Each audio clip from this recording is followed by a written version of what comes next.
Haleluya, terpujilah nama Tuhan. Shalom kerinduanku church. Senang jumpa kembali dengan saudara di pagi, siang, sore, malam hari ini. Kapanpun saudara menyaksikan renungan ini, kami doa, kami percaya firman Tuhan tidak akan kembali dengan sia-sia, tapi akan bertumbuh, berbuah, dan mengubahkan hidup kita. Hari ini firman judul khotbah saya adalah kejatuhan orang benar. Kita semua pasti pernah merasa yang namanya jatuh. Kita semua pasti pernah merasa yang namanya gagal. Tidak ada manusia yang luput dari kejatuhan. Maka kalau hari ini engkau lagi jatuh, renungan ini ada untuk saudara. Sama-sama kita mau satukan hati kita. Kita bersatu di dalam doa. Bapa kami yang baik, kami bersyukur. Kami berterima kasih Tuhan untuk hari baru yang Tuhan beri dalam hidup kami. Apapun keadaan kami mau tetap percaya Tuhan Engkau Allah yang begitu mengasihi kami. Apapun keadaan kami mau tetap percaya Kau Allah yang setia, Kau Allah yang tak pernah meninggalkan kami. Apapun keadaan kami hari ini kami mau tetap percaya rencanamu, rancanganmu pasti yang terbaik bagi setiap kami. Maka kami doa sebentar, kami mau dengar kebenaran firman-Mu. Kami doa Tuhan, firman Tuhan tidak akan kembali dengan sia-sia, tapi akan bertumbuh berbuah dalam kehidupan kami. Dalam nama Yesus, sama-sama semua yang percaya katakan, amin. Hari ini judul khotbah saya adalah kejatuhan orang benar. Saudara yang terkasih di dalam Tuhan Yesus, hidup ini penuh dengan tantangan. Hidup ini penuh dengan masalah. Hidup ini penuh dengan kegagalan dan juga kejatuhan. Tidak ada satu orang pun yang luput dari yang namanya kegagalan, dari yang namanya kejatuhan, dari yang namanya masa-masa sulit. Tapi Alkitab mengajarkan kita, Alkitab menguatkan iman kita. Kalau hari ini kita sedang jatuh, Alkitab mengatakan di Amsal 24 ayat 16. Sebab 7 kali orang benar jatuh, namun ia bangun kembali. Tetapi orang fasik akan roboh dalam bencana. Amsal 24 ayat 16 ini memberikan kebenaran yang luar biasa. Orang benar bisa jatuh, tapi dia tidak tinggal di bawah. Ia akan bangkit lagi. Semua orang bisa jatuh, tapi tidak semua orang bisa bangkit. Saudara mungkin pernah dengar quotes atau baca, fall 7 times, stand up 8. Artinya jatuh 7 kali, tapi tetap bangkit di kali yang ke-8. Tetap bangkit. Hari ini kita akan belajar mengupas, mengeksegesis Amsal 24 ayat 16 ini. Dikatakan sebab 7 kali orang benar jatuh. Angka 7 dalam Alkitab seringkali melambangkan kesempurnaan atau kelengkapan. Ini menunjukkan bahwa mungkin kita bisa jatuh berulang-ulang kali. Bahkan dalam berbagai aspek kehidupan, baik secara moral, secara spiritual atau emosional, kita bisa jatuh. Tapi dikatakan 7 kali orang benar jatuh, ia akan tetap bangun kembali. Apa yang dimaksud dengan orang benar di sini? Yang dimaksud dengan orang benar bukanlah orang yang sempurna, bukanlah orang yang perfect. Makanya dia bisa jatuh. Tapi orang benar di sini adalah orang yang hidupnya menurut kehendak Tuhan. Hidupnya ada di dalam Tuhan dan dia percaya sepenuhnya sama Tuhan. Makanya dikatakan namun ia bangkit kembali, ia bangun kembali. Kata bangun kembali adalah kata kunci di sini. Ini menunjukkan bahwa kebangkitan adalah respon orang benar terhadap kejatuhan. Coba tulis di kolom komentar, kebangkitan adalah respon orang benar terhadap kejatuhan. Kekuatan orang benar bukan ketika ia tidak pernah jatuh. Tapi kekuatan orang benar adalah ketika dia memilih untuk tetap bangkit, untuk tetap bangun ketika ia jatuh.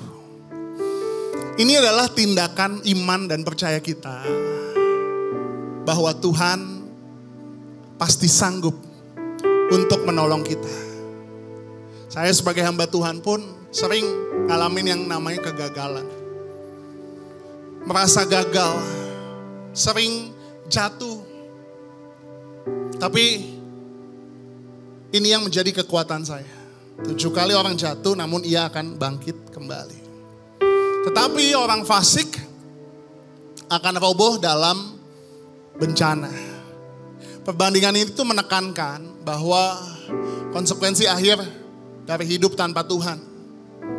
Orang fasik adalah orang-orang yang nggak mau hidup di dalam Tuhan, nggak mau melakukan apa yang Tuhan katakan, tidak mau hidup dalam kebenaran. Dikatakan ia akan roboh. Ini merupakan kontras kekuatan dalam iman dan keputusan antara orang yang hidupnya dengan Tuhan dan hidupnya tidak dengan Tuhan. Akhirnya, apa aplikasi dari ayat ini? Mungkin hari ini engkau sedang jatuh, mungkin hari ini engkau sedang merasa gagal. Tapi jangan sampai di situ. Ini bukan akhir dari segalanya. Saudara mungkin bisa tulis di kolom komentar, kejatuhan bukan akhir dari segalanya. Kegagalanku bukanlah akhir dari segalanya.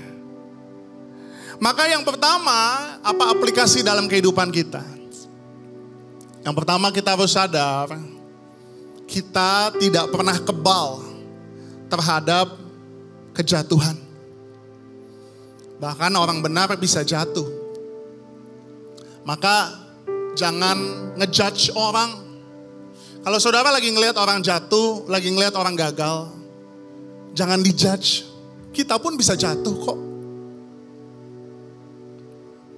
Dan jangan merasa bahwa kegagalan atau kejatuhan artinya kita gak beriman. Tapi yang paling penting adalah bagaimana kita merespon kejatuhan itu. Yang kedua, bangkitlah dengan kuasa Tuhan. Tadi dikatakan orang benar bukan orang yang sempurna.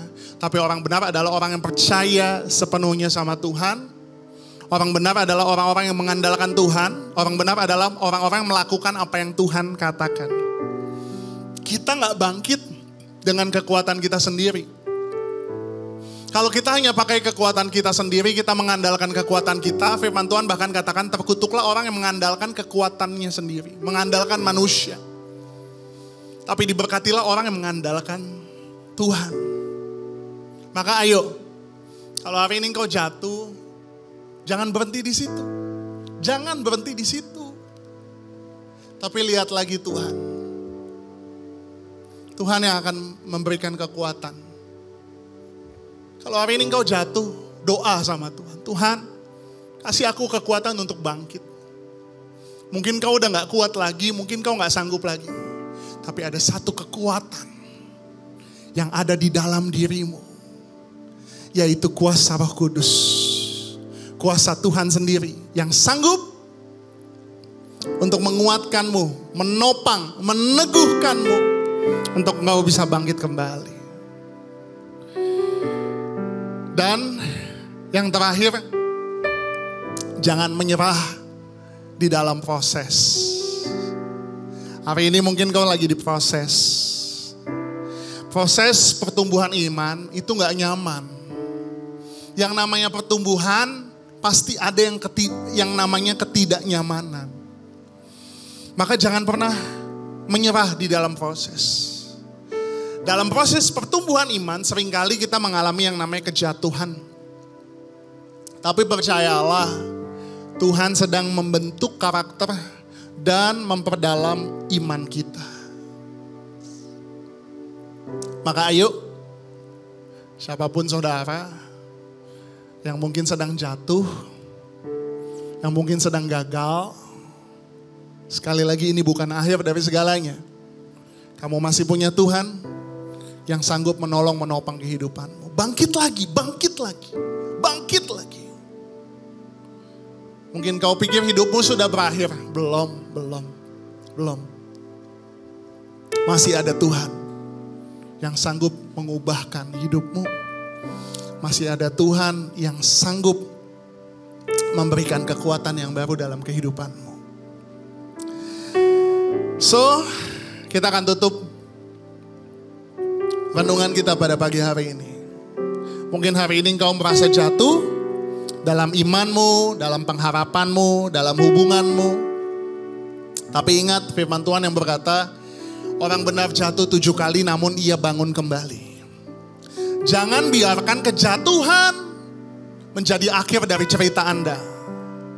Tulis di kolom komentar, jangan biarkan kejatuhan menjadi akhir dari cerita Anda. Tapi dalam Kristus, dengar baik, dalam Kristus yang memberikan kekuatan, selalu ada kesempatan untuk bangkit kembali. Percayalah, Tuhan belum selesai atas hidupmu. Sama-sama kita mau datang sama Tuhan. Bangkitkan kembali iman saudara. Apapun keadaanmu, mungkin kau lagi jatuh, mungkin kau lagi gagal, mungkin kau lagi di bawah, mungkin kau lagi di titik terendah dalam hidupmu. Nyanyikan lagu ini dengan iman percayamu. Terima kasih Tuhan. Ku percaya Kau Tuhan yang tak pernah gagal menjadikanku lebih dari pemenang. Ku percaya Kau Tuhan yang tak pernah lalai menepati janji-janjimu. Ku percaya Kau Tuhan yang tak pernah gagal menjadikanku lebih dari pemenang. Ku percaya Kau Tuhan yang tak pernah lalai menepati janji-janjimu. Menepati janji-janjimu. Menepati janji-janjimu. Kami bersyukur kami punya Tuhan yang seperti Engkau. Kau Allah yang selalu sabar untuk menanggung setiap kami, menolong menopang setiap kami. Sekalipun kami jatuh, kami mau tetap bangkit kembali di dalam-Mu ya Tuhan. Karena kami tahu Tuhan yang memberikan kekuatan, yang memampukan kami, meneguhkan kami dalam segala keadaan kami. Terima kasih Tuhan. Berkati anak-Mu, siapapun yang menyaksikan renungan ini. Mereka yang mungkin hari ini sedang jatuh. Mereka yang hari ini mungkin sedang gagal. Kiranya Tuhan yang membangkitkan kembali setiap mereka. Untuk mereka mau bangun, mau bangkit. Tidak tinggal di dalam kejatuhan mereka. Dalam nama Tuhan Yesus kami berdoa dan kami mengucap syukur. Haleluya. Amin. Yang punya sorga, praise in love with you. Bye-bye.